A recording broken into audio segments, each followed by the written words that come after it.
Assalamualaikum warahmatullahi wabarakatuh. Bismillahirrahmanirrahim.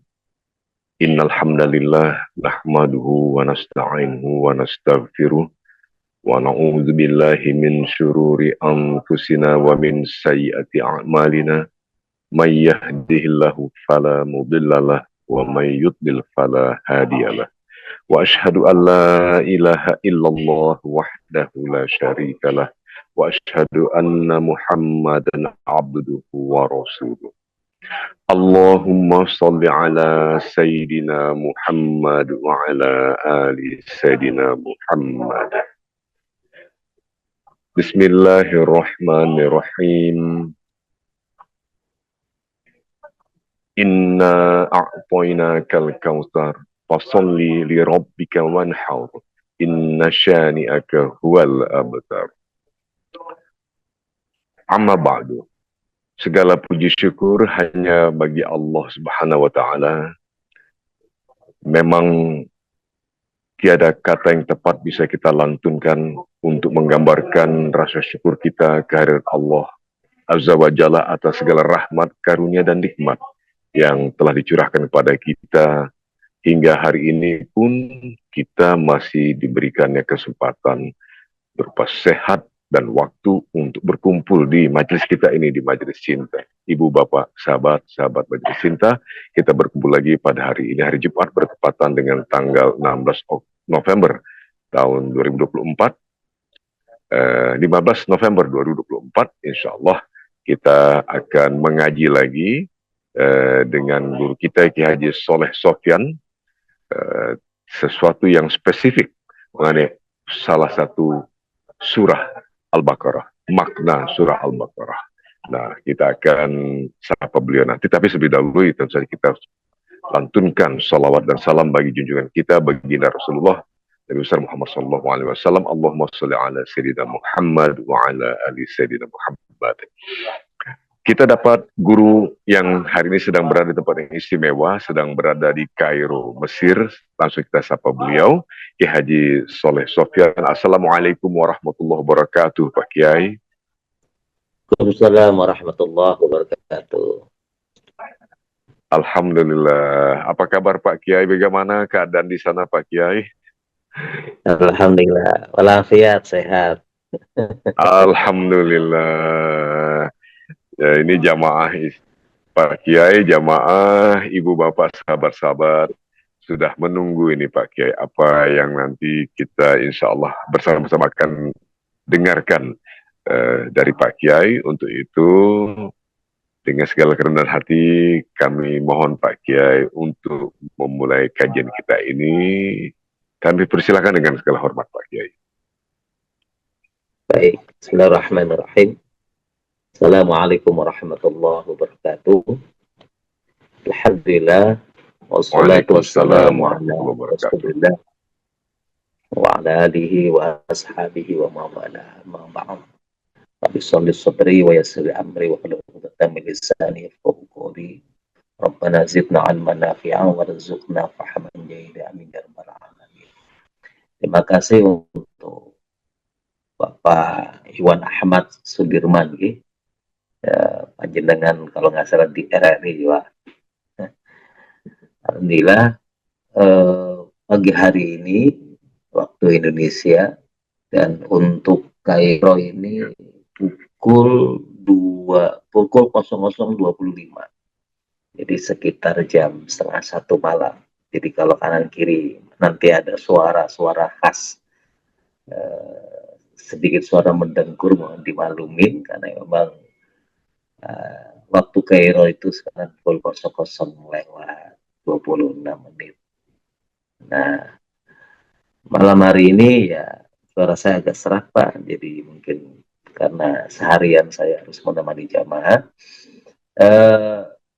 Atas permintaan dari Bang Atai, kita hari ini berbicara tentang surah Al-Baqarah ayat yang terakhir, yaitu surah Al-Baqarah ayat 285 dan 286. Mungkin bunyinya kita sudah maklum semua dan sudah tahu semuanya. Bismillahirrahmanirrahim. Amana rasulu bima unzila ilaihi min rabbihi wal mu'minun. Kullu amana billahi wa malaikatihi wa kutubihi wa rusulihi. Lanufarriqu baina haddi min rusuli wa qalu sami'na wa ta'na ghufranaka rabbana wa ilaikal masir. Kemudian dilanjutkan dengan la yukallifullahu nafsan illa usaha. Laha ma kasabat wa 'alaiha ma iktasabat. Rabbana la tu'akhidna in nasina wa akhtana. Rabbana wa la tahmil 'alaina isran kama hamaltahu 'alal ladzina min qablina. Rabbana wa la tuhammilna ma la taqata bihi wa'fu 'anna waghfir lana warhamna anta maulana fansurna 'alal qaumil kafirin. Teman-teman insya Allah sudah hafal ayat ini dan sering kita lantunkan di beberapa acara atau di beberapa zikir-zikir, rangkuman dan rangkaian zikir yang dibacakan bersama. Dan ayat ini banyak sekali dicantumkan dalam beberapa rangkaian-rangkaian zikir yang kita ucapkan. Mohon maaf sebentar, saya akan matikan itu dulu.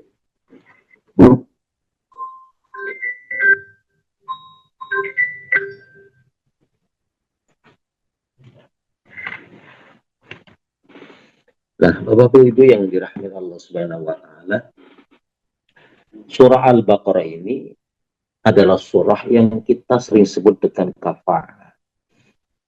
Apa itu kafaah? Artinya ayat ini adalah ayat yang begitu cukup menyempurnakan sisi kehidupan manusia, baik secara jasmani maupun secara rohani. Ayat ini juga termasuk ayat yang sempurna, kamilah. Ayat yang mencakup tentang makna dari sebuah iman, makna dari sebuah tawakal, makna dari sebuah Islam itu sendiri, dan sebuah rahmat karena memang ada di dalam ayat itu semuanya. Termasuk ayat ini juga bicara tentang bagaimana lantunan seorang hamba kepada Allah dalam bentuk sebuah doa yang begitu manis dan begitu syahdu dilakukan kita pada Allah Subhanahu wa taala. Dan ini berarti ayat ini mengajarkan bagaimana kita berdoa kepada Allah Subhanahu wa taala. Allah mengajarkan kepada kita cara untuk berdoa dengan baik dan santun. Nah, teman-teman, sahabat yang dirahmati Allah Subhanahu wa taala, Rasulullah sallallahu alaihi wasallam memberikan kepasan kepada kita semuanya. Di dalam hadis riwayat Bukhari dan Muslim, Rasul mengatakan barang siapa yang membaca dua ayat ini, ya, ayat terakhir dari surah Al-Baqarah ini pada malam hari, maka dia akan diberi kecukupan dalam kehidupannya. Tentu cukup ini secara luas menurut para mufassir, bahwa ada kecukupan secara dunia, ada kecukupan secara batin, dan kecukupan dalam perspektif nilai tauhid. Ketika orang baca ini, maka dia tidak akan pernah khawatir dengan dunianya. Ketika dia baca ayat ini, dia akan dilengkapi oleh Allah tingkat keyakinan yang tinggi terhadap Allah Subhanahu wa taala, sehingga dalam kehidupan langkahnya tidak akan pernah ragu untuk menapak bahwa ini adalah dari Allah Subhanahu wa taala. Nah, maka kecukupan itu menjadi sesuatu yang luar biasa untuk dicari oleh kita sebagai manusia. Dalam pendapat lain, termasuk Syekh Abdul Razak bin Abdul Muhsin Al-Badar, itu beliau juga mengatakan bahwa ayat ini memberikan kecukupan dan pelindungan bagi siapa-siapa yang membaca ayat ini dari apa? Dari keburukan dan kemaksiatan. Bukankah bahwa hidup kita ini menginginkan untuk terhindarnya dari keburukan, terhindarnya dari kemaksiatan yang dilakukan oleh orang lain, atau kemaksiatan yang dilakukan oleh diri kita sendiri. Maksiat itu mendatangkan keburukan pada diri dan juga keburukan kepada orang lain. Maka perbanyak membaca ayat ini supaya apa? Supaya terhindarkan satu dari keburukan diri atau orang lain dan terhindarkan dari kemaksiatan diri maupun orang lain. Bapak Ibu yang dirahmati Allah Subhanahu wa taala, begitu luar biasanya ayat ini.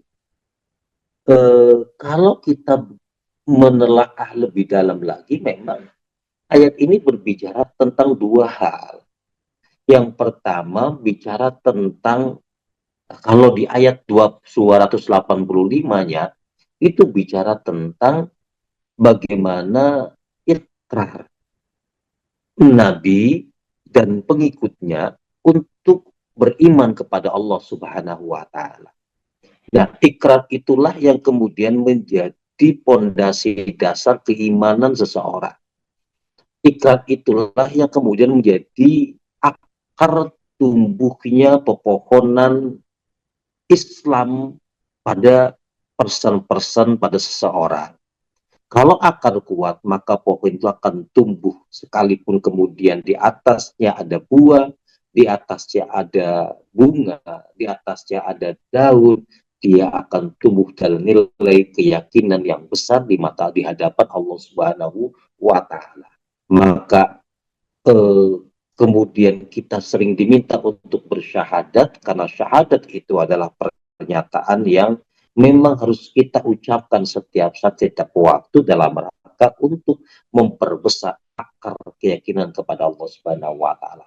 Al-Baqarah ayat 85 memberikan kepada kita satu contoh bahwa Rasulullah dan para sahabat selalu mengikrarkan diri keyakinan kepada Allah Subhanahu wa taala dan keyakinan pada para nabi-nabi sebelumnya. Nah, yang kedua, ayat dari yang 286 berbicara tentang eh, pola mindset dan cara manusia mensikapi hidup itu sendiri. Lihat coba pelan-pelan kita baca ayat di ayat berikutnya. La yukallifullahu nafsan illa usaha. Allah tidak akan pernah membebankan satu problematik hidup kepada seseorang. Tentu sesuai dengan kesanggupannya. Nah, kenapa ayat ini dimulai dengan kalimat la yukallifullahu nafsan illa usaha? Karena ternyata manusia itu sering terbiasa dengan rasa paling. Jadi ada orang merasa paling kaya, ada orang merasa paling hebat, ada orang merasa paling luar biasa, juga ada orang yang merasa paling sengsara, paling sakit, paling punya beban yang banyak. Coba kalau kita cerita misalnya, aku sakit loh, kemudian lawan bicara kita ngomong, saya juga lagi sakit, gitu ya. Ada orang sedih gitu loh, menangis karena dia merasa bahwa beban hidupnya itu paling berat dibandingkan dengan yang lainnya. Ada orang merasa paling tersiksa, ada orang merasa paling sehingga kemudian kalau kemudian dia merasa paling hebat, muncul yang disebut dengan al-ujbu ar-riya as-sum'at takabur. Kalau kemudian dia merasa paling ada di bawah, maka dia kemudian merasakan keputusasaan dalam hidup. Dalam keputusan itulah kemudian tidak dia akan eh, akan tergerus mental hidupnya menghadapi tantangan zaman. Keduanya tentu tidak ideal. Kesombongan menimbulkan perasaan berububiyah pada diri kita bahwa seolah-olah kita adalah Tuhan dan paling hebat dengan yang lainnya, dan kemudian di sisi yang sama kemudian dia merendahkan orang lain, sementara perasaan ketidakpercayaan diri itu menimbulkan ketidakmampuan mental kita dalam menghadapi tantangan hidup dan kehidupan, tentu buruk. Nah, ayat ini bicara tentang kestabilan dalam kehidupan. Laha maka sabatu alaiha, muhasabah. Kemudian dilanjutkan dengan kalimat Rabbana la tu'akhidna in nasina wa akhtana. Ya Allah, ya coba lihat kalimat kalian luar biasa. Ya, ya Allah, janganlah engkau hukum kami jika kami lupa atau kami bersalah. Ya, doanya itu adalah meminta perlindungan kepada Allah Subhanahu wa taala. Ya la yukallifullahu nafsan illa wus'aha laha ma kasabat wa 'alaiha ma kasabat rabbana la tu'akhidna in nasina wa akhtana rabbana wa la tahmil 'alaina isran kama hamaltahu 'alal ladzina min qablina rabbana la tuhammilna ma la taqdir wa'fu 'anna waghfir lana warhamna anta maulana fansurna 'alal qaumil kafirin. Nah, doa ini bicara tentang satu pembebasan dari beban yang berat dalam kehidupan ini. Doa ini juga mengandung pada permintaan kepada kita, kepada Allah Subhanahu wa taala untuk kesanggupan kita memikul apa yang memang dikehendaki oleh Allah Subhanahu wa taala. Kemudian permintaan kepada Allah, andaikan pundak kita diminta untuk diberikan beban, maka permintaan kita adalah kuatkan pundak kita untuk bisa memikul beban dari Allah Subhanahu wa taala. Maka ujung dari doa ini bicara tentang bahwa Allah lah yang Maha Penolong dari segala kehidupan kita. Allah lah yang memberikan kata maaf terhadap kemaksiatan yang kemudian membebani pada kehidupan kita. Ujungnya adalah, ya Allah, tolonglah kami dari terhindarnya orang-orang yang kafir. Nah, sahabat yang dirahmati Allah Subhanahu wa taala, ayat ini dalam berbagai banyak riwayat menceritakan bahwa dia memiliki begitu banyak manfaat dan faedah yang luar biasa. Apa di antaranya? Di antaranya adalah yang pertama, ayat ini kalau dibacakan oleh kita, maka kita akan terhindar dari gangguan jin dan setan. Rasulullah SAW memberikan sabda, ya, bahwa sesungguhnya Allah Subhanahu wa taala telah menuliskan, ya, kedua catatan 1000 tahun sebelum dia menjadikan langit dan bumi, kemudian dia menurunkan catatan itu, yakni 2 ayat terakhir surah Al-Baqarah.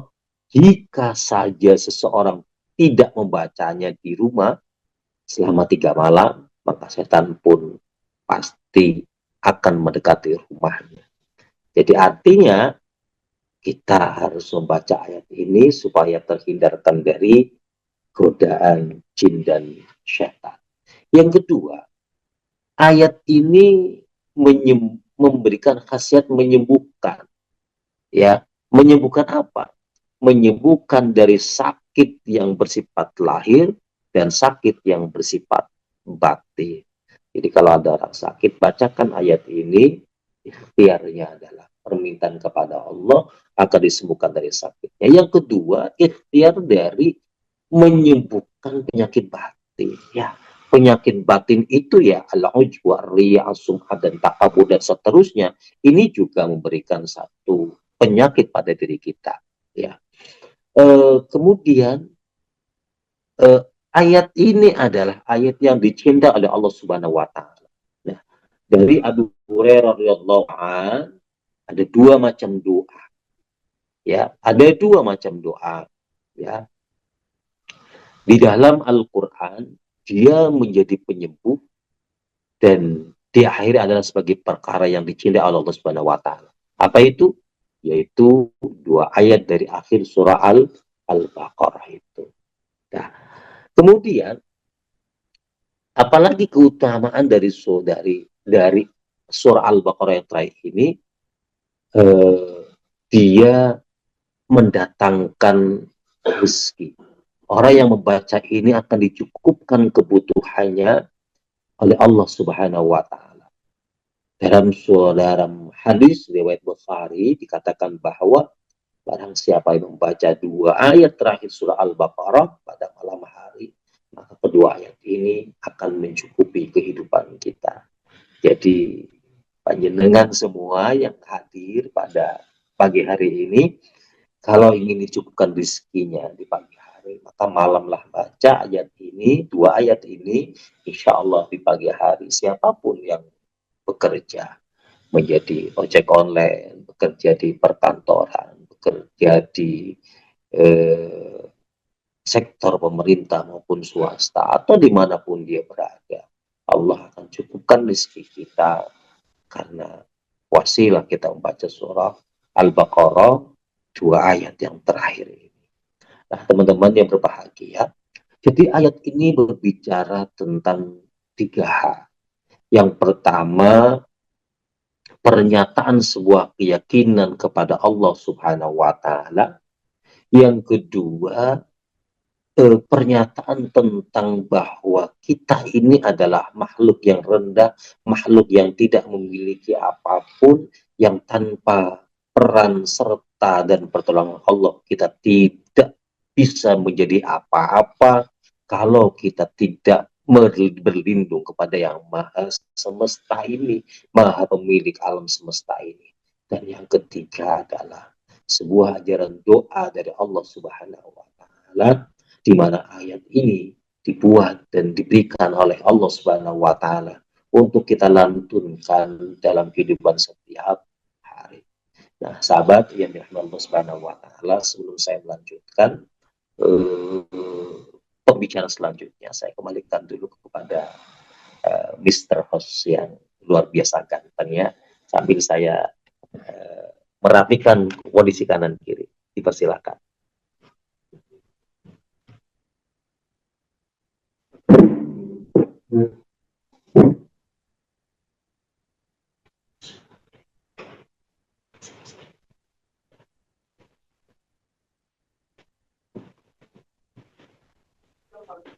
Terima kasih Pak Kiai. Terima kasih Pak Kiai. Ya, jadi saya menangkap bahwa ayat terakhir soal Baqarah ini sungguh luar biasa. Setidaknya ada 3 poin tadi sana yang Pak Kiai Soleh Sofyan sudah sampaikan. Pertama, sebagai pernyataan keyakinan kita sebagai hamba kepada Sang Pencipta. Ada poin kedua bahwa ini semacam juga statement bahwa kita ini tiada berdaya di hadapan Sang Khalik kita tidak berarti apa-apa. Yang ketiga, justru ini merupakan sebuah doa yang indah sekali, doa yang pada saat yang sama juga powerful, dahsyat sekali. Apabila dibacakan, tentu saja manfaatnya bagi kita akan luar biasa, termasuk untuk memohonkan agar rezeki dicukupkan luar biasa.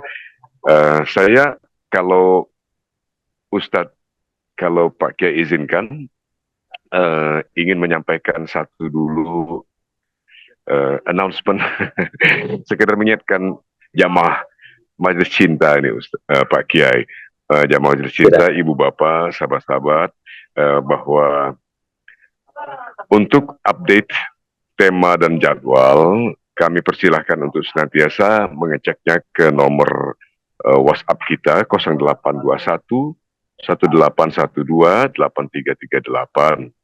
Dan kami ingin menyampaikan penghargaan dan terima kasih kepada Ibu Bapak dan sahabat yang telah berkenan menyalurkan infak dan sedekahnya dan supportnya sekaligus untuk keberlangsungan Majelis Cinta ini, dan saja infak sedekah disalurkan sebagaimana mestinya. Terima kasih kepada Ibu Bapak dan sahabat-sahabat yang telah melaksanakan itu.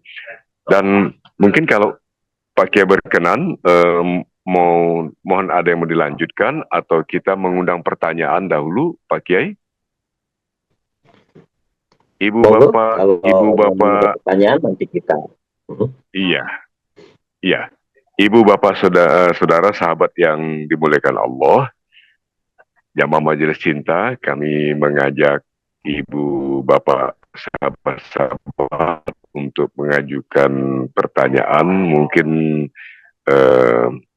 nggak perlu sungkan untuk bertanya langsung di kamera, monggo atau mangga silahkan. Namun kalau juga ingin melalui teks saja, tentu saja akan kami sampaikan langsung kepada Pak Kiai kita. Ibu, Bapak, dan sahabat, masih kami tunggu pertanyaannya. Kalau ingin ada yang disampaikan atau ditanyakan kepada Pak Kiai kita.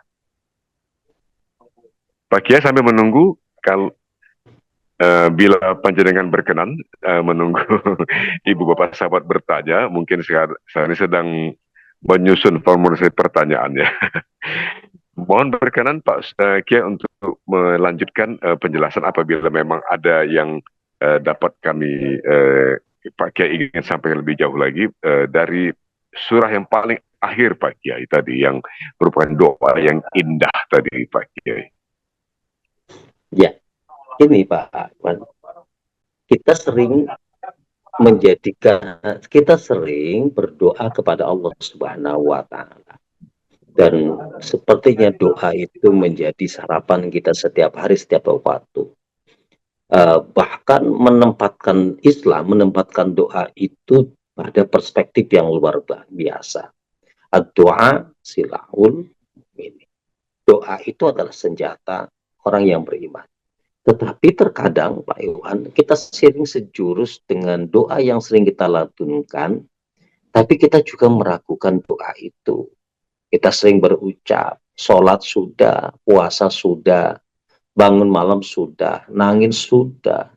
Lawong timbang supaya dikasih motor aja kau nggak dikasih-kasih sama Allah. Sementara baru kemudian dia mulai turun tuh aspek keimanannya kepada Allah Subhanahu wa Ta'ala.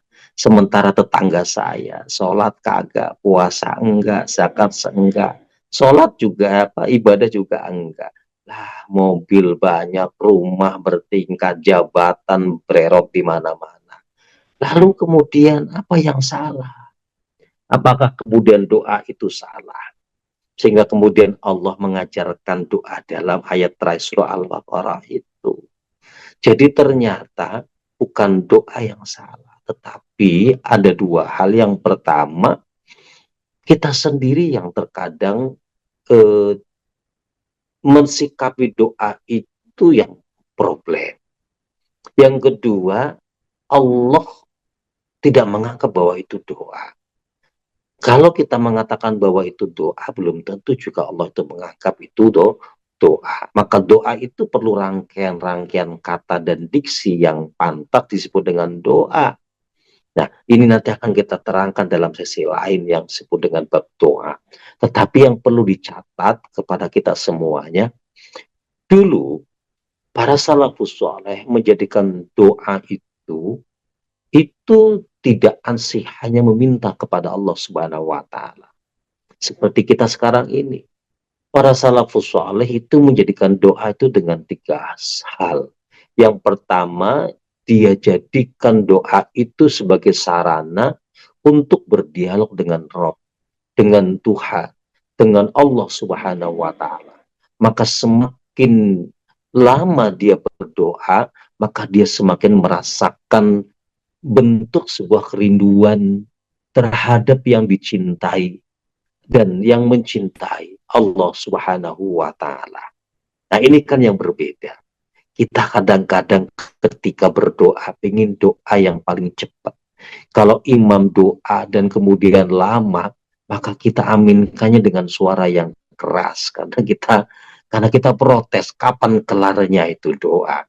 Padahal doa adalah dialog antara hamba dengan Allah, antara Khalik dengan makhluknya. Media dialog itu adalah doa itu sendiri. Yang kedua, para salafus saleh menjadikan bahwa doa itu sebagai sarana pemenuhan kehendak Allah Subhanahu wa Ta'ala. Allah katakan, "Ud'uni astajib lakum." Berdoalah, niscaya aku akan kabulkan. Artinya apa? Ini doa adalah sarana untuk pemenuhan kehendak Allah Subhanahu wa Ta'ala.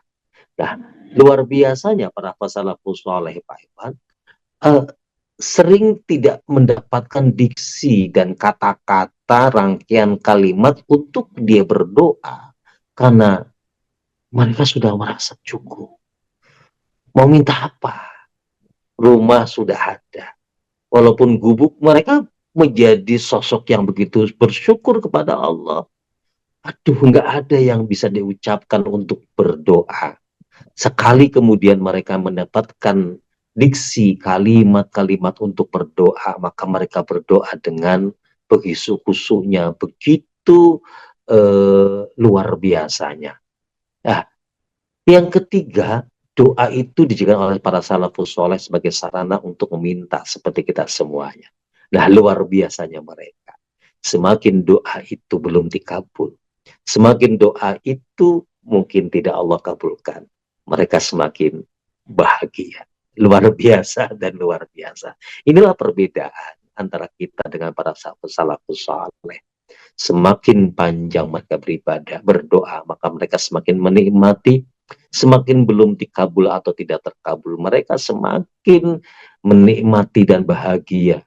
Kemudian mereka terus melakukan doa-doa sebagai sarana dialog dan bertemu dengan Rob dan Tuhan mereka.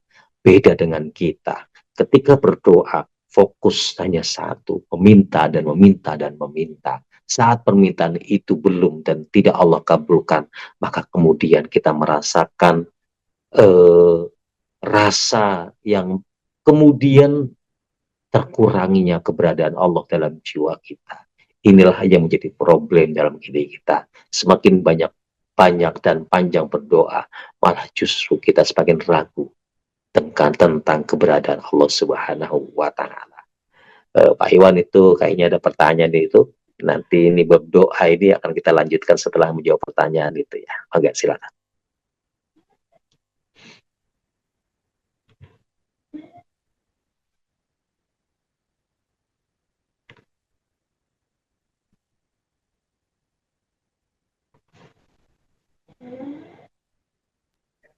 Mungkin sekarang sudah terdengar suara saya, Pak Kiai. Oke, sudah terdengar ini sekarang. Ya, sudah Pak Kiai, terima kasih. Yang pertama ini pertanyaan Pak Kiai, saya bacakan Pak Kiai. Sebaiknya dibaca kapan ya? Jika dalam keadaan haid, apakah dibolehkan membacanya sebagai doa? Jika dibaca di sujud terakhir, apakah boleh? Jadi sekali lagi pertanyaan Ustadz ini, sebaiknya dibaca kapan? Jika dalam keadaan haid, apakah dibolehkan membacanya sebagai doa? Jika dibaca di sujud terakhir, apakah boleh? Jazakumullah khairan katsiro. Mohon Pak Kiai. Ya. Pertanyaan dari seorang jamaah ibu tadi. Nah, kapan sebaiknya dibaca surah ini? Dibaca ini yang pertama sangat ideal dibaca ketika yang setelah kita sholat 5 waktu itu bagus. Yang kedua, kalau literasinya hadis, maka ideal itu dibaca di malam hari, ya, di malam hari. Kapan malam hari itu? Tentu akhir dari Isya itu kita baca, atau sering kita baca bareng-bareng ba'dal maghrib kalau zikirnya bersama, atau boleh juga kita baca ketika sholat tahajud. Jadi dibaca, hadis literasi hadis ini bicara tentang malam hari dibaca untuk menyambut segala aktivitas kehidupan kita di siang hari. Nah, tentu boleh nggak dibaca setiap waktu, setiap saat. Sangat bagus dan sangat baik sekali. Kemudian dibaca di sujud terakhir apa boleh? Tentu ya. Mungkin ini di luar konteks sebagai orang yang terkena haid ya. Ya, jika dalam keadaan haid, apakah dibolehkan membaca sebagai doa? Kalau kita baca sebagai bagian daripada doa, itu diperbolehkan. Bagian daripada wirid dan zikir diperbolehkan. Kan di beberapa rotib itu memuat kalimat ini. Kemudian rotib haddad itu ada, rotib al-atos juga ada, juga dalam bacaan tahlil juga ada. Maka bagi mereka yang haid diperbolehkan untuk membaca ayat ini sebagai rangkaian sebuah doa dan zikir, ya. Yang penting tidak hamlul Quran, tidak kemudian membuka Al-Quran dan membacanya, karena orang yang sedang haid tidak boleh melakukan membaca Al-Quran. Kemudian jika dibaca sujud terakhir apa boleh? Ya, Kalau ayat kalau karena ini sebagai bagian dari sebuah ayat tentu diperbolehkan, ya itu diperbolehkan dan tidak membatalkan sholat kita, diperbolehkan, ya. Kemudian ini ada pertanyaan yang lain, Pak Iwan. Assalamualaikum, Kiai, izin bertanya, mana yang sebaiknya didahulukan, membaca surah Al-Quran dulu atau membacakan doa keinginan kita dulu? Baik, boleh saya buat jawab langsung, Pak Iwan? Mana saya baca.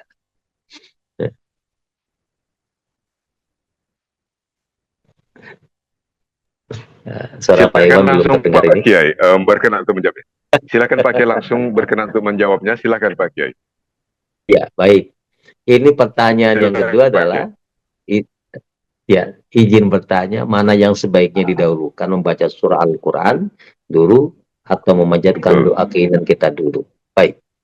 Eh, Pertanyaan ini tentu tidak bisa jawaban ini tidak harus dijawab secara apple to apple. Bahwa mana yang didahulukan antara memunajat kepada Allah dengan membaca Al-Quran.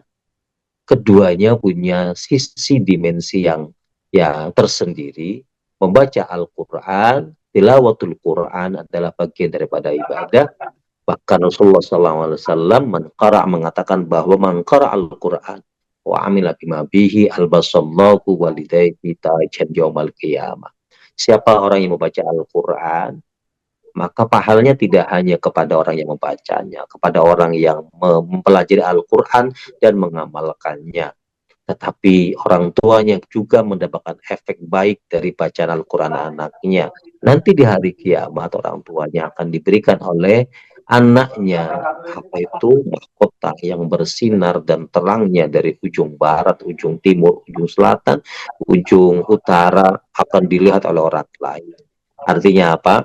Baca Al-Quran sepanjang kita punya kesempatan dan punya waktu, supaya karena Quran itu adalah pedoman dalam kehidupan kita. Ada dua hal yang perlu dicatat ketika orang membaca Al-Quran. Yang pertama, membaca Al-Quran dalam rangka untuk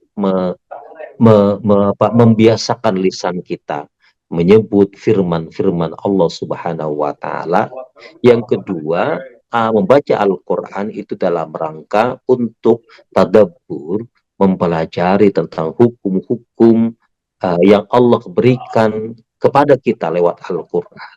Artinya, kalau kita sudah membiasakan membaca Al-Quran, maka jangan sampai Quran itu hanya mampir kepada lisan, kemudian cukup hanya mendapatkan pahala-pahala dari membaca Al-Quran saja. Tetapi membaca Al-Quran adalah tadabbur, mempelajari tentang perintah Allah dalam Al-Quran, untuk kemudian kita kejawantahkan dan kita pakai dalam hidup dan kehidupan ini. Maka ada yang namanya Quran, ada namanya tafsir, ada namanya terjemah, ada namanya tafsir, dan berbagai macam bedah-bedahan dibedah oleh para ulama tentang Quran supaya kita juga memahami dan menjadi ilmuwan di bidang Al-Quran. Sementara doa itu bagian daripada perintah dari Al-Quran, ya, dibacalah kapanpun, dan dalam sholat kita pun menjadi doa, sholat wa doa. Jadi kedua-duanya tidak bisa disandingkan dalam perspektif mana lebih dahulu. Kedua-duanya menjadi sesuatu yang penting dalam hidup dan kehidupan kita. Begitu, terima kasih. Jazakallah Pak Kiai. Mungkin pertanyaan berikut kita mengundang yang ada raise hand itu, mengangkat tangan, jamaah yang dirahmati Allah. Silakan langsung bertanya kepada Pak Kiai kita, Pak Kiai Soleh Sofyan. Ini Ibu Yulis Maria. Iya. Mohon silakan, kami persilahkan Ibu. Iya, Ustaz. Assalamualaikum warahmatullahi wabarakatuh, Ustaz. Waalaikumsalam warahmatullahi wabarakatuh. Ya, saya ada mendapat ilmu. Ya, Ustaz, yang saya tanyakan, saya ada mendapat ilmu bahwa kalau membaca surat Al-Baqarah dari ayat 1 sampai 5 dan ayat kursi, setelah dari ayat kursi 2 ayat setelah itu Dan di akhir ayat surat Al-Baqarah 3 ayat setelah itu dikatakan kita sudah bisa menghatamkan surat Al-Baqarah, dan surat yang ringkas itu bisa untuk membersihkan seseorang atau untuk diri kita gitu, meruqyah jatuhnya gitu, bisa untuk meruqyah atau meruqyah diri seseorang. Itu bagaimana Ustaz? Alhamdulillah. Iya, baik. Itu betul Ibu. Itu apa yang tadi saya terangkan di awal, berbagai macam faedah pembacaan surah 2 ayat, atau memang sebagian ulama merangkaikan 3 ayat sebelumnya. Billahi wa sama dan seterusnya sampai ke bawah. Nah, Al-Baqarah, ulama mengatakan bahwa 3 ayat terakhir surah Al-Baqarah itu adalah rangkuman dari surah Al-Baqarah itu sendiri.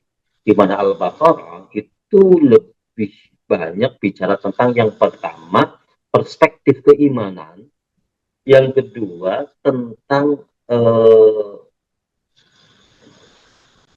kehidupan atau ciri-ciri orang-orang yang beriman, yang ketiga tentang bagaimana Quran mencontohkan tentang orang-orang kafir, kemudian yang paling banyak menceritakan tentang bagaimana kehidupan dan contoh orang-orang kaum munafik. Nah, dari ayat Al-Baqarah itu dirangkai dan dirangkum 3 ayat yang terakhir dari surah Al-Baqarah. Maka kalau kemudian siapa orangnya yang baca 3 ayat ini, berarti dia sudah membaca surah Al-Baqarah itu sendiri, ya dalam perspektif rangkuman, ya juga dalam perspektif nilai pahala. Ya tentu jangan juga kemudian hanya baca 3 ayat ini juga, tetapi juga kita juga ya sekali-kali membaca ayat ini, ayat surah Al-Baqarah juga, supaya kamil dan lengkap. Karena Al-Quran juga di samping sebagai hasanah keilmuan, hasanah ibadah, juga dia mengandung hasanah saintifik yang harus kita ketahui tentang sejarah dan bagaimana Al-Quran menceritakan tentang orang-orang kaum munafik dan orang-orang termasuk Bani Israil diterangkan juga di sana. Begitu Ibu. Ya, Alhamdulillah, terima kasih Ustaz. Sama-sama. Terima kasih Pak Kiai telah memberikan jawaban atas pertanyaan Ibu Yulis Marta di jamaah dari kita Majelis Cinta. Ustadz, ada satu pertanyaan berikut Ustadz dari Bapak Suhar. Assalamualaikum warahmatullahi wabarakatuh. Pak Kiai, izin bertanya. Tadi diterangkan kalau 2 ayat terakhir tersebut bisa untuk meruqyah rumah. Apakah ada tambahan lagi yang, apakah ada atau tidak baca tambahan? Apa ada tambahan lagi nggak? Misalnya baca ayat kursi plus 3 ayat di awal dengan kul. Jadi saya ulangi pertanyaannya, Pak Kiai. Izin bertanya Pak Kiai, tadi diterangkan kalau 2 ayat terakhir tersebut bisa untuk meruqyah rumah. Ada tambahan lagi nggak? Misalnya baca ayat kursi plus 3 ayat diawali dengan kul. Terima kasih, jazakallah Pak Kiai. Itu pertanyaan dari Pak Suhar. Sama-sama. Silakan Pak Kiai. Semua ayat Al-Quran itu sebenarnya bisa dijadikan sebagai ruqyah, ya, sebagai sarana untuk kalau saya lebih condong ya tidak untuk mengusir jin dan setan, ya, saya lebih condong kepada menjadikan server alam lingkungan yang tempat tinggal kita ini menjadi netral. Netral itu artinya tadi bahwa ayat itu kan bicara tentang salima min afati dunia, terselamatkan dari kejahatan-kejahatan dan keburukan dunia. Dari mana datangnya? Ya dari jin dan setan, dari manusia itu sendiri, atau juga memang datang dari keburukan alam itu sendiri. Nah, maka apa yang kita baca Ustaz? Ya salah satunya tadi 3 atau 2 ayat Al-Quran yang surah Al-Baqarah, kemudian ayat-ayat yang lain. Bapak boleh baca apa saja, termasuk ayat kursi juga bisa dibaca. Tapi yang perlu saya kasih catatan Pak Iwan, kita sering menganggap bahwa perspektif ruqyah atau apapun itu hanya mengusir jin dan setan saja. Oh, kemudian dengan orang kesurupan itu berarti terusir, berarti terkena setan, dan kemudian kalau kemudian dia itu kelimbungan guling-guling, berarti setannya terkena.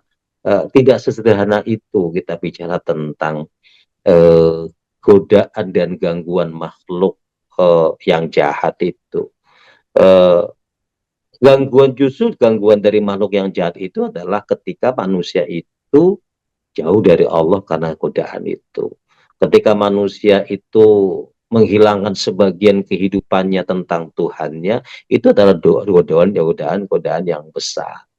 Nah, maka kita sering menyebut dengan a'udzubillahi minasyaitonirrajim, bismillahirrahmanirrahim. Aku berlindung dari godaan jin dan setan yang jahat, yang buruk itu. Nah, jadi Mana dia? kalau rumah kita pingin Sini, netral dan perspektif dari sini. hafat, dari keburukan-keburukan dunia dan isinya dan yang mengisinya, maka monggo baca Al-Quran dan baca ayat-ayat yang seperti ayat kursi dan 3 ayat surah Al-Baqarah itu. Ya, kalau ngusir jin yang masuk ke badan, Pak Iwan, itu mah gampang itu mah. Tinggal ditarik aja, ya selesai. Atau kita sholat, kita ibadah, kita tahajud, itu selesai. Jadi jangan pernah ya merasa takut karena ditakut-takutin oleh pebisnis jin dan setan. Terima kasih. Terima kasih banyak Pak Kiai, luar biasa sekali. Jadi meletakkan ayat Al-Quran dalam perspektif yang tepat sesuai dengan apa yang seseorang inginkan, bayangkan. Jadi banyak ayat-ayat yang bisa menjadi doa yang dahsyat sekali energinya, sekaligus indah sekali sebagai sarana komunikasi kita hamba kepada Sang Khalik pencipta kita. Tadi saya menangkap Pak Kiai tadi penjelasan kalau salafus soleh dahulu itu semakin ditunda oleh Allah, kabul doa mereka, semakin panjang masa penantian mereka, maka semakin larut mereka dalam doa, dan justru itu mereka inginkan. Itu apa ya yang membuat mereka pada level itu, Pak Kiai? Apakah memang mereka dalam bahasa yang awam sekarang betul-betul sudah meninggalkan yang duniawi, padahal kita hari ini dalam konteks hari ini justru mungkin dalam banyak komunitas justru harus juga memikirkan aspek duniawi kita kan gitu Pak Kiai. Bagi saya hanya kepikiran gitu Pak Kiai. Luar biasa bagi saya pribadi, itu luar biasa apa yang dilakukan oleh para salafus soleh itu. Mungkin Pak Kiai bisa memberikan pencerahan lagi pada saya. Ya. Para sufistik itu tidak semuanya miskin. Banyak di antara mereka yang kaya, Pak. Bahkan lebih kaya dari kita. Contoh sederhana, Imam Hasan Al-Bisri. Itu beliau itu adalah sosok para sufistik yang kayanya luar biasa.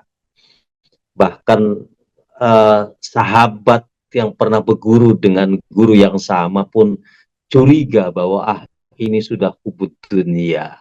Kemudian dia lapor kepada gurunya, wahai guru, Imam Hasan Al-Bisri sudah kubut dunia, sudah nggak sufi lagi.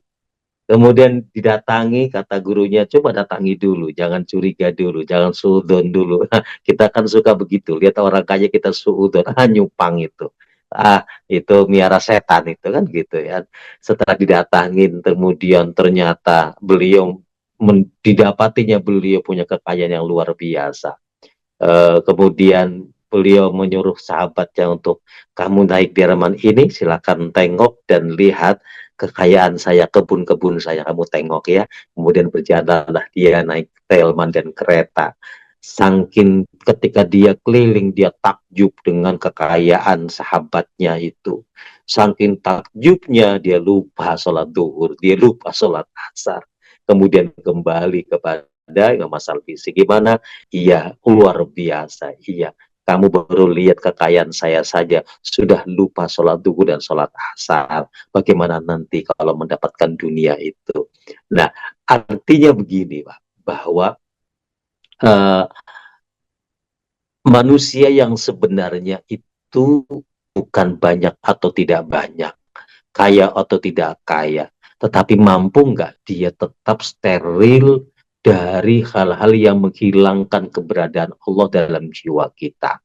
Nah, termasuk di dalam bab kekurangan.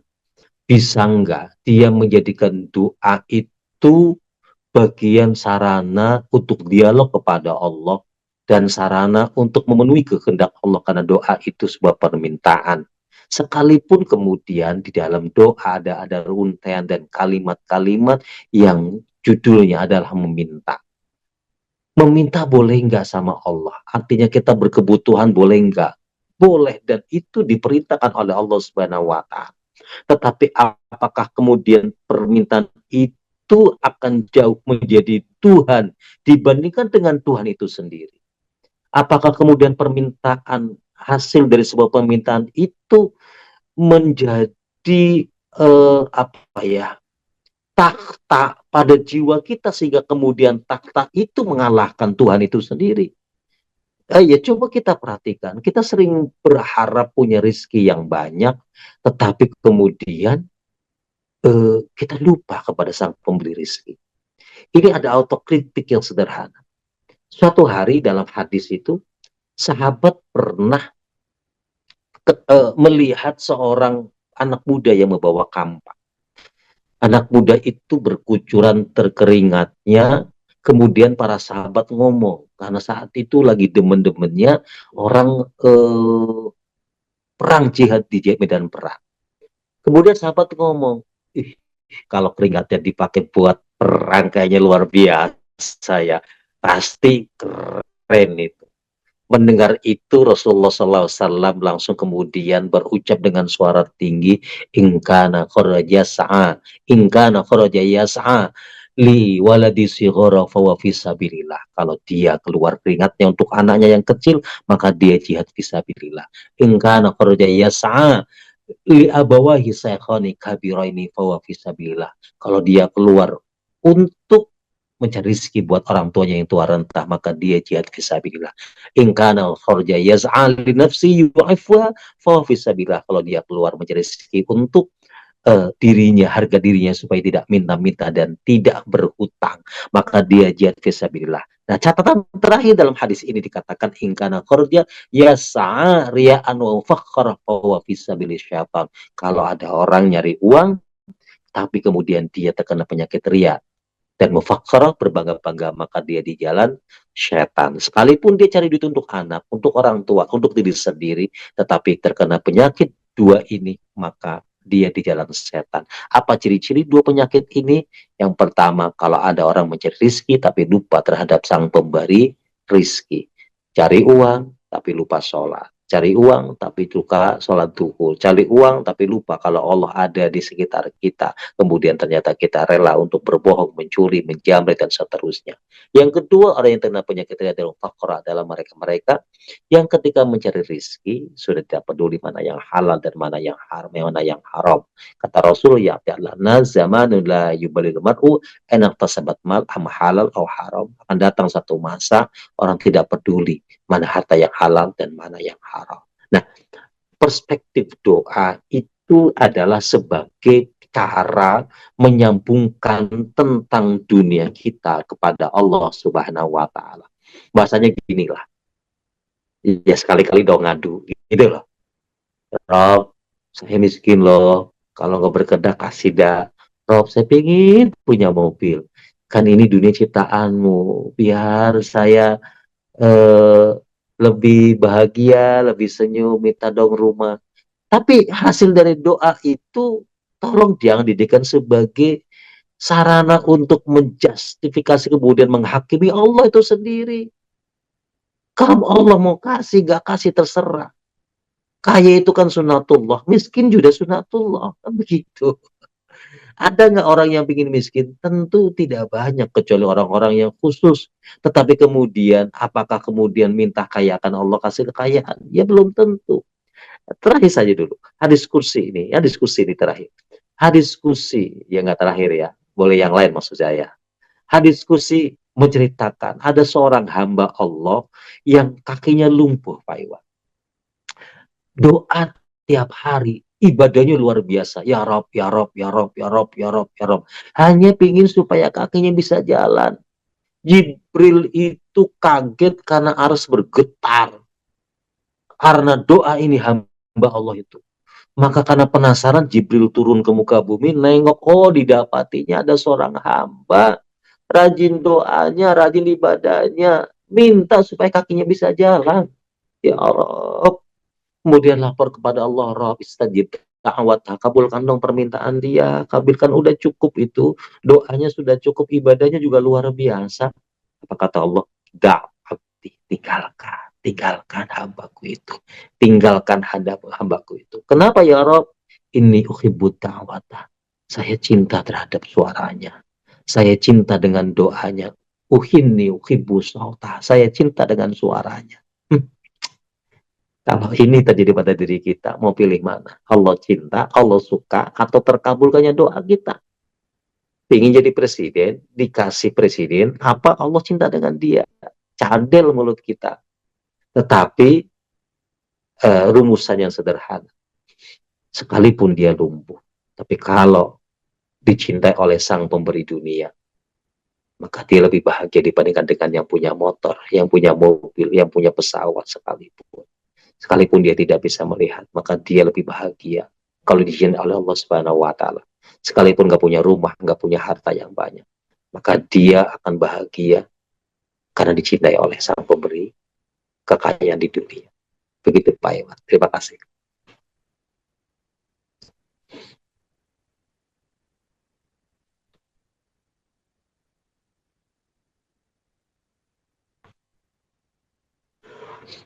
Suaranya Pak Iwan.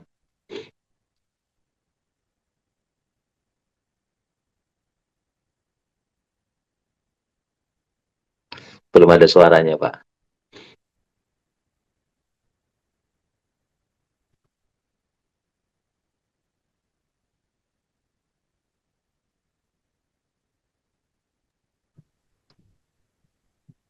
Pak Ya, Yai, saya belum dengar. terima kasih Ya, banyak Pak Yai.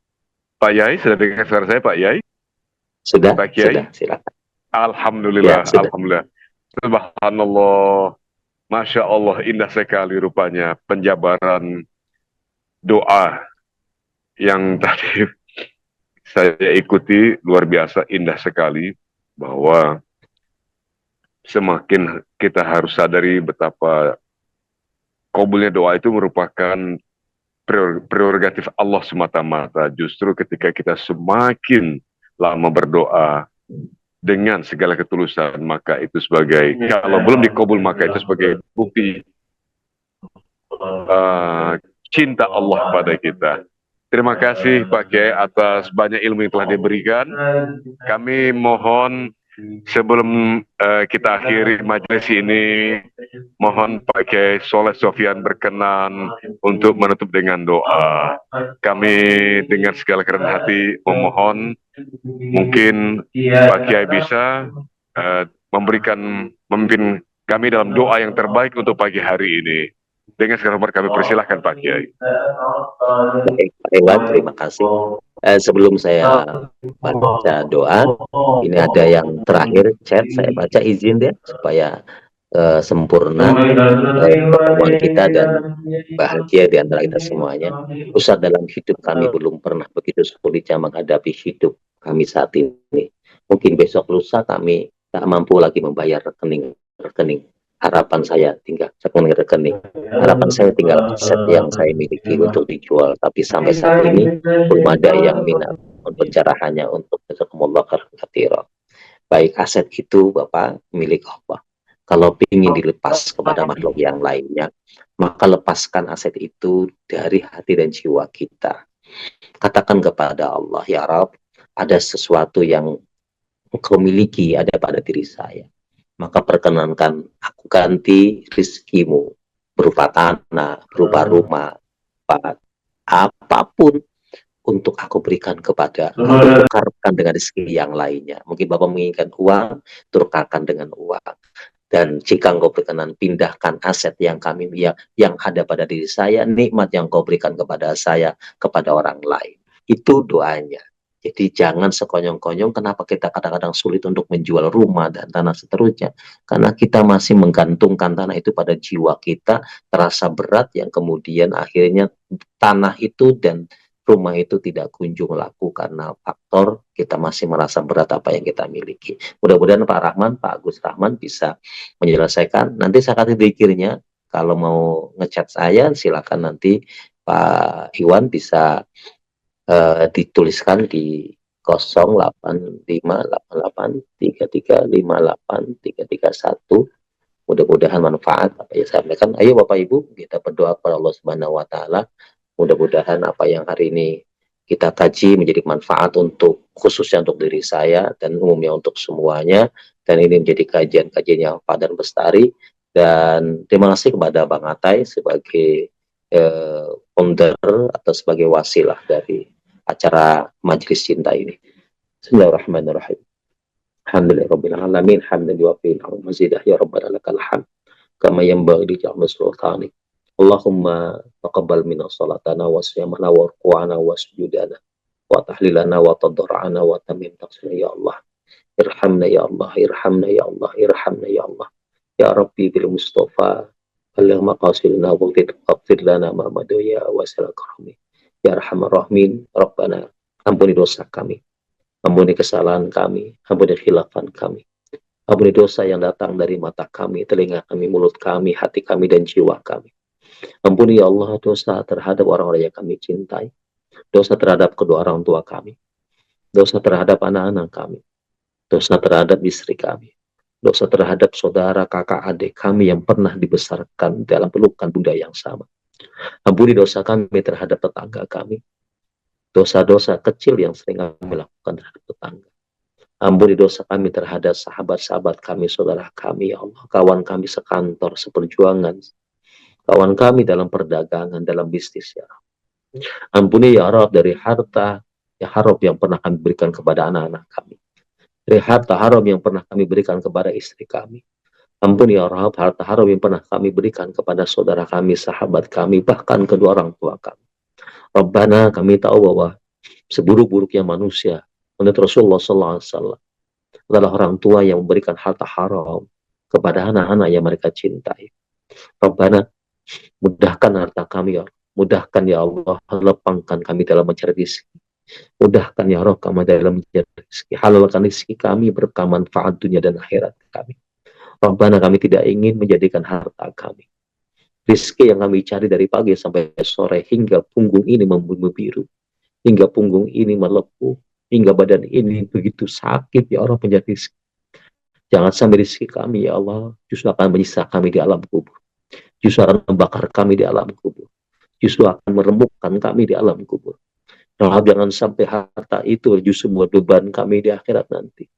Allah, berikan kemanfaatan dari semua apa yang kami miliki. Solehkan anak-anak kami, solehkan anak-anak kami, solehkan amanah kami. Mudahkan jalan hidup kami. Singkirkan dari berbagai macam yang menyulitkan kehidupan kami. Ya Allah, jika di antara kami ada yang punya hutang, lunasi dengan segera ya Rabb. Lunasi dengan segera ya Rabb. Lunasi dengan segera ya Rabb. Lunasi dengan segera ya Rabb. Selesaikan semua hajat-hajat yang terbaik. Sehingga ketika kita sujud, hati kita khusyuk, tenang ketika menghadap Allah Subhanahu wa taala. Rabbana taqabbal minna innaka antas samiul alim wa tub alaina innaka antat tawwabur rahim. Rabbana atina fid dunya hasanah wa fil akhirati hasanah wa qina adzabannar. Subhana rabbika rabbil izzati amma yasifun wassalamu alal mursalin walhamdulillahi rabbil alamin. Saya tutup dengan baca hamdalah alhamdulillahi rabbil alamin. Assalamualaikum warahmatullahi wabarakatuh. Waalaikumsalam warahmatullahi wabarakatuh. Pak Kiai, terima kasih banyak. Luar biasa sekali ilmu yang kami peroleh dari Pak Kiai pada pagi hari ini. Sekali lagi pada yang kami muliakan Kiai Haji Soleh Sofian yang sedang berada di Kairo, Mesir. setelah meluangkan waktu padahal sudah waktu tidur di Kairo. Kami sangat menghargainya. Terima kasih jazakallah. Semoga Allah memberikan balasan dengan ganjaran pahala yang besar sekali bagi Pak Kiai dan keluarga dan atas semua ikhtiar-ikhtiar Pak Kiai yang tentu saja berimplikasi positif bagi umat dan apapun yang bersifat private atau personal. Insya Allah kita bertemu lagi Pak Kiai pada lain kesempatan. Insya Allah Pak Kiai masih berkenan untuk bertemu lagi pada lain kesempatan. Terima kasih Pak Kiai. Ibu, Bapak, sahabat, terima kasih. Itulah akhir dari pertemuan kita pada pagi hari ini bersama Kiai Haji Soleh Sofyan. Kita bertemu lagi pada kesempatan yang akan datang. Esok hari Sabtu, guru kita besok adalah Kiai Haji Zainur Rafiq. Jadi besok guru kita adalah Kiai Haji Dr. Zainur Mas besok hari pada jam yang sama. Terima kasih sekali lagi kepada ibu, bapak, dan sahabat-sahabat yang mematuhi cinta dan rahmat Allah, dan juga kepada tentu saja kita Kiai Soleh Sofyan. Sekali lagi dengan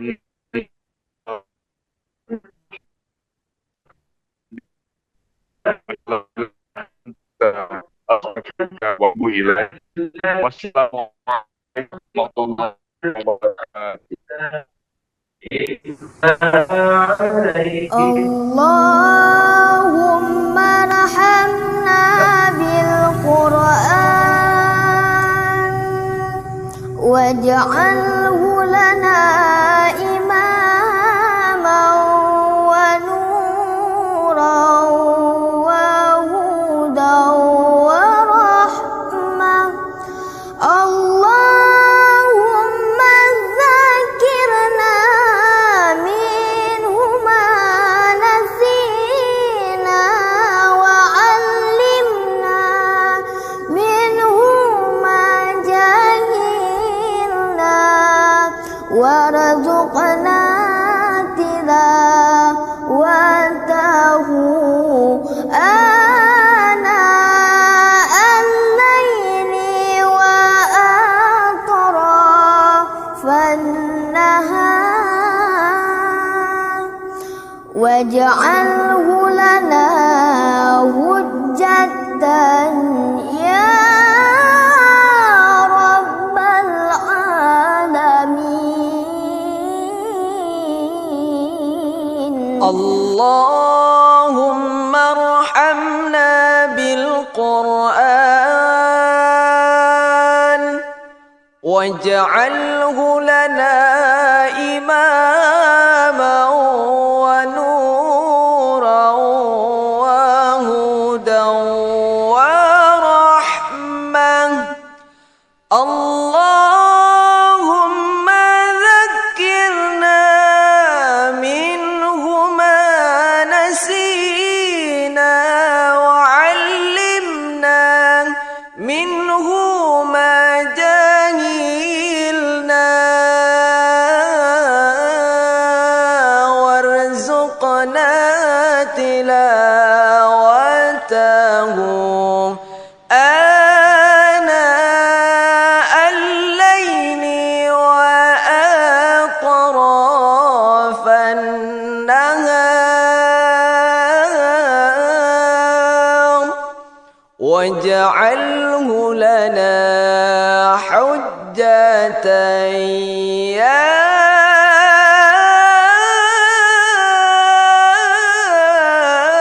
rabbal alamin. Allahumma rahamna bil Qur'an waj'alhu lana imaman wa nuran wa hudan wa rahmah.